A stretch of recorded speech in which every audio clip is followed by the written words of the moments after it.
During world war second super power Britain से America को transfer हो जाती है। इसके बाद ब्रिटिश का कंट्रोल धीरे धीरे ख़त्म हो जाता है। फिर अमेरिका मिडल ईस्ट में अपना दबदबा स्टार्ट करती है। इराक ईरान वार स्टार्ट होता है, जिसमें इराक को कमज़ोर करके उस पर अपना कंट्रोल बना लिया जाता है और बाद में ईरान पर भी अपना कंट्रोल करने में कामयाब हो जाते हैं।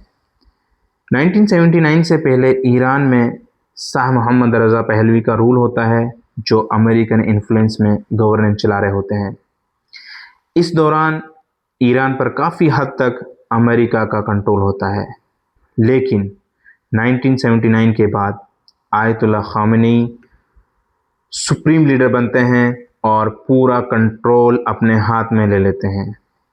गल्फ़ के कुछ कंट्रीज़ जैसे यूएई, बहरीन, इराक, कुवैत पहले से यूएस के साथ में होते हैं। सिक्योरिटी के बदले अमेरिका इनसे ऑयल अपनी एजेंसीज़ के लिए सिक्योर करता है। ईरान का रुख कुछ अलग होता है। वो अपनी पॉलिसी खुद के हिसाब से चलाना चाहते हैं, किसी और को कंट्रोल में नहीं रहना चाहते। ये बात अमेरिका को पसंद नहीं आती और उसके बाद ईरान पर हर तरह की पाबंदियां लगा दी जाती हैं और ताकि ईरान फिर से कमज़ोर हो सके। ईरान ने डिसाइड किया कि वो अपने रिसोर्स पर फॉरेन पावर्स का कंट्रोल नहीं देगा। अपनी सॉवरेनिटी बचाने के लिए ईरान ने अपनी मिलिट्री और न्यूक्लियर प्रोग्राम पर काम करना स्टार्ट कर दिया। ईरान कहता है कि उसका न्यूक्लियर प्रोग्राम पीसफुल पर्पस के लिए होगा, बट इस रीजन में इजराइल एक ऐसा कंट्री है जिसके पास न्यूक्लियर पावर है। इजराइल नहीं चाहता कि पड़ोसी उससे ज़्यादा पावरफुल बने, खासकर न्यूक्लियर फील्ड में। इजराइल का कहना है कि उसके पास न्यूक्लियर पावर होने की वजह से बैलेंस बना हुआ है, लेकिन अगर ईरान सक्सेसफुल होता है तो ये गल्फ, अमेरिका और पूरी दुनिया के लिए खतरा हो सकता है। वार स्टार्ट होने से पहले इजराइल यूएस ईरान पर ब्लेम लगाते हैं कि हम इसे न्यूक्लियर पावर नहीं बनने देंगे। इस सब के बीच सुप्रीम लीडर को मार दिया जाता है। उनका प्लान था कि उनके बाद रिजीम चेंज होगी और अपने लोग फिर से पावर में वापस आ जाएंगे, लेकिन ऐसा होता नहीं है। सिस्टम इतना मजबूत बना दिया जाता है, एक ऑर्गेनाइज स्ट्रक्चर की तरह लीडरशिप कंटिन्यू होती है।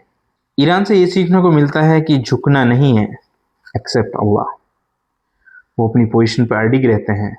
इस सिचुएशन में यूएस और इजराइल को भी मुश्किल का सामना करना पड़ता है और आज वो वार रुकवाने के लिए मजबूर नजर आते हैं।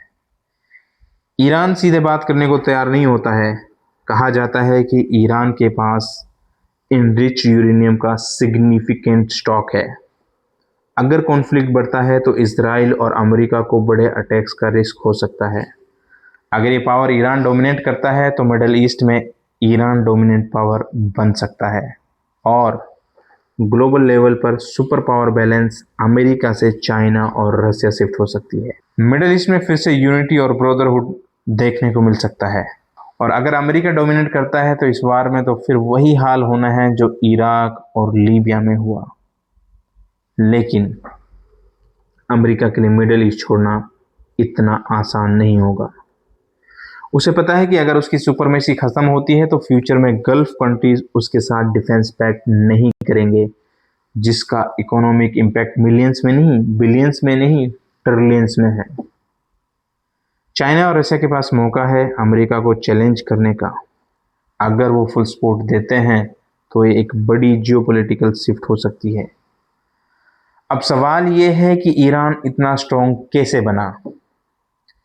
सैंक्शंस की वजह से ईरान को पता था कि उसे खुद पर डिपेंड रहना पड़ेगा, इसलिए उन्होंने अपनी टेक्नोलॉजी, इंडस्ट्री और लोगों को इतना कैपेबल बनाया कि वो सेल्फ रिलायंट हो गए।